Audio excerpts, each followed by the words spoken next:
오늘은 누네스에 대한 이야기를 하려고 하는데, 누네스가 지난 시즌 아주 인상적인 활약을 보여준 선수였죠. 그러면서 이번 여름 이적 시장에 많은 빅클럽들의 영입 명단에 올라가 있는 선수인데, 이번 여름 이적 시장에서 리버풀이 누네스의 영입을 강력하게 원하고 있고, 그리고 벤피카가 누네스의 이적료로 1억 유로, 하나로 치면 약 1,300억 정도의 이적료를 책정해 놓았는데, 리버풀이 이 금액을 지불할 생각이 있다 라는 기사들이 나오고 있습니다.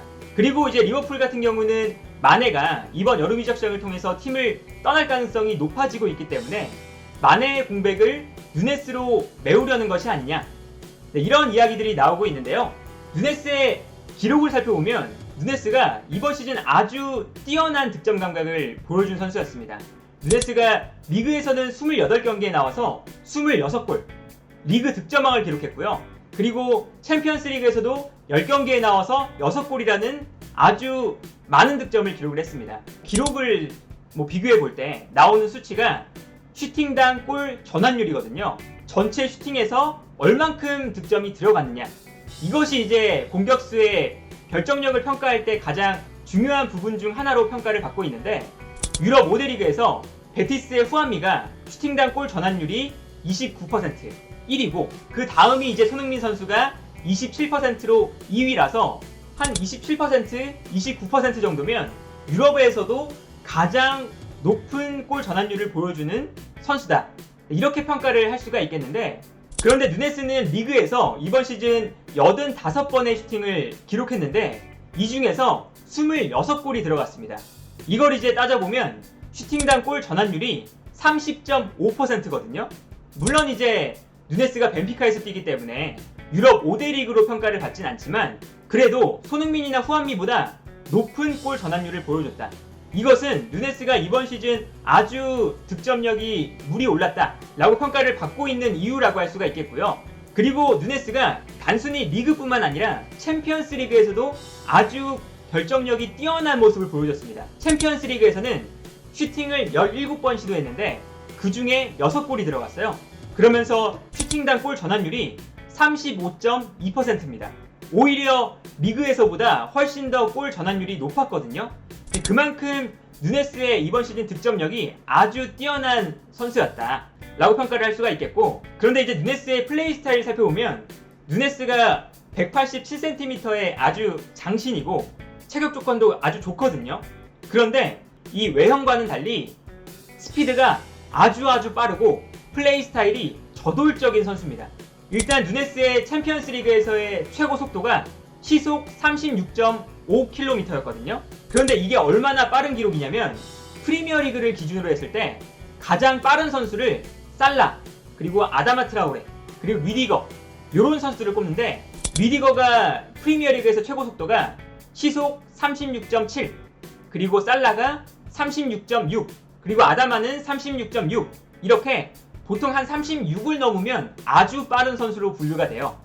그런데 누네스가 36.5였으니까 프리미어리그 내에서도 누네스보다 빠른 선수가 몇 없습니다. 그만큼 누네스가 아주 빠른 스피드를 가지고 있다 라고 볼 수가 있겠고요. 그리고 누네스의 플레이 스타일도 아까 말씀드렸던 것처럼 누네스가 187cm인데 보통 이렇게 키가 큰 선수들이 포스트 플레이를 하거나 아니면 제공권의 강점을 보여줄 때가 많잖아요. 그런데 누네스는 포스트 플레이나 제공권의 강점을 보여주는 선수가 아니라 뒷공간으로 침투해 들어가는 플레이에 강점을 가진 선수입니다. 그래서 벤피카가 이번 시즌 챔피언스 리그에서 아주 좋은 모습을 보여줄 때 누네스의 활약이 굉장히 인상적이었거든요. 그런데 누네스가 인상적인 활약을 보여줄 수 있었던 이유가 무엇이었느냐? 벤피카가 이번 시즌 챔피언스 리그에서 만났던 팀들이 바르셀로나, 바이에른 뮌헨, 리버풀, 아약스, 디나모 키예프였어요. 그런데 이제 디나모 키예프를 제외하면 바르셀로나, 바이에른 뮌헨, 리버풀, 아약스는 벤피카보다 전력이 더 좋은 팀이잖아요. 그러다 보니까 벤피카가 살짝 뒤로 물러나 있다가 누네스가 전방으로 침투해 들어갈 때 후방에서 전방으로 한 번의 패스를 뿌려주면서 누네스의 뒷공간 침투를 가장 중요한 공격 패턴으로 활용을 했었거든요. 벤피카의 경기 장면을 봐도 누네스가 전방으로 뛰어 들어갈 때 그 타이밍에 맞춰서 벤피카의 선수들이 전방으로 패스를 뿌려주는 이러한 공격 패턴으로 벤피카가 공격을 풀어나갈 때가 많았고요. 그리고 이제 해외 언론에서 누네스를 평가할 때 어떤 평가를 하냐면 앙리와 굉장히 많은 비유를 할 때가 많거든요. 왜냐면 이제 앙리가 최전방 공격수 자리에 뛸 때도 중앙에 있다가 왼쪽으로 돌아뛰면서 왼쪽에서 볼을 받은 이후에 중앙으로 접고 들어오면서 슈팅을 기록할 때가 많았잖아요. 그런데 누네스도 바로 그러한 동선을 가져갈 때가 아주 많은 선수입니다. 그래서 이제 벤피카의 경기 장면들을 보면 누네스가 중앙에 있다가 측면으로 빠져나가면서 볼을 받고요. 그 다음에 누네스가 측면에서 볼을 받은 이후에 중앙으로 들어오면서 오른발로 슈팅을 마무리하는 이러한 패턴을 많이 보여주는 선수거든요. 이제 그러다 보니까 누네스의 가장 큰 강점은 왼쪽으로 돌아나가 뛰면서 빠른 스피드에 있다. 이렇게 볼 수가 있겠고요. 실제로 우루과이 국가대표팀이나 그리고 벤피카에서나 누네스의 히트맵을 보면 누네스가 왼쪽 측면에서 중앙으로 들어오거나 아니면 중앙에서 왼쪽 측면으로 나가는 동선이 아주 많이 나옵니다. 이제 그만큼 이 누네스의 플레이 스타일은 중앙에 머무르는 스타일이 아니라 측면으로 빠져나가는 스타일이다. 네, 이렇게 이해하시면 조금 더 편할 것 같고요. 그리고 우루과이 대표팀에서는 어떻게 플레이했느냐? 타바레스 감독 때는 최전방 공격수로 나올 때도 투톱으로 나올 때 왼쪽 공격수 그리고 왼쪽 미드필더로 나왔던 선수예요. 그리고 이제 우루과이가 감독이 바뀐 이후에도 왼쪽 공격수 그리고 왼쪽 미드필더로 나올 때가 많습니다. 이제 그만큼 측면 윙어로 나올 정도로 누네스가 빠른 스피드를 가지고 있고 실제로 왼쪽 측면에서 빠르게 달려나가는 것을 선호하는 선수다. 이렇게 볼 수가 있겠고요. 그리고 벤피카에서도 벤피카가 이번 시즌 감독이 중간에 한번 바뀌었거든요. 전반기에 호르헤 제주스라고 최근 한 10년 정도 벤피카를 맡으면서 벤피카의 어찌 보면 이 리그에서의 전성기를 만들어낸 감독이 있거든요. 이 감독이 이제 시즌 중반에 이 선수단과 그리고 구단과의 좀 마찰 때문에 경질을 당했는데 그때는 이제 전술이 3-4-3 혹은 3-5-2 전형이었거든요. 근데 이 누네스의 위치가 3-4-3을 사용할 때 물론 3톱의 중앙으로도 뛰지만 왼쪽 측면 공격수로 나올 때도 상당히 많았습니다. 그리고 오히려 최전방에서는 세페로비치 혹은 야렘추크처럼 신장이 크고 포스트 플레이에 능한 선수가 배치되고 그 옆에서 누네스가 세컨드 스트라이커처럼 플레이할 때도 아주 많았어요. 그리고 벤피카가 감독을 교체한 이후에는 4-4-2 포메이션으로 나왔는데 이때도 투톱의 왼쪽 공격수로 나오면서 왼쪽에서 측면으로 빠져나가는 플레이를 자주 보여줬던 선수입니다. 그러다 보니까 누네스가 선호하는 포지션은 원톱 혹은 최전방 공격수라기보다 살짝 세컨드 스트라이커 혹은 왼쪽 측면 공격수가 조금 더 이번 시즌 벤피카에서 좋은 모습을 보여줬던 자리다. 이렇게 볼 수가 있겠고요. 이제 그러다 보니까 현재 리버풀의 축구에 누네스가 적응하려면 살짝 좀 시간이 필요해 보인다. 이렇게 보이거든요. 이 플레이 스타일만 봤을 때는 사실 누네스가 왼쪽 측면으로 돌아나가는 플레이를 자주 보여주다 보니까 지금 리버풀의 전술을 생각해보면 최전방에 피르미누 혹은 마네가 나오잖아요. 그럴 때마다 뭐 조타가 나올 때도 마찬가지고 최전방 3톱의 중앙 공격수는 살짝 내려오면서 수비수를 끌고 내려오고 그리고 좌우 측면에 있는 살라부터 시작해서 디아스, 뭐 조타까지 이 좌우 측면에 배치되는 선수들이 공간으로 침투해 들어가면서 득점을 만들어내는 패턴을 클롭 감독이 리버풀에서는 아주 자주 사용했고요. 그리고 클롭 감독도 좌우 측면 공격수가 득점을 하는 패턴을 아주 좋아하는 감독 중 한 명입니다.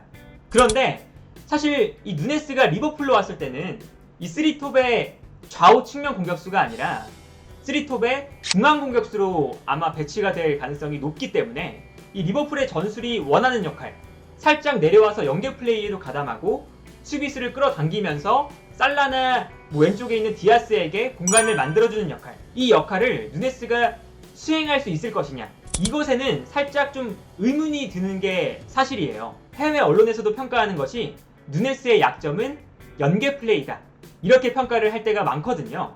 그만큼 이 누네스가 내려와서 연계 플레이를 하거나 아니면 좁은 공간에서 뭐 패스를 주고받으면서 풀어나가거나 이런 플레이에는 이번 시즌에도 그렇게 큰 강점을 보여준 선수는 아닙니다.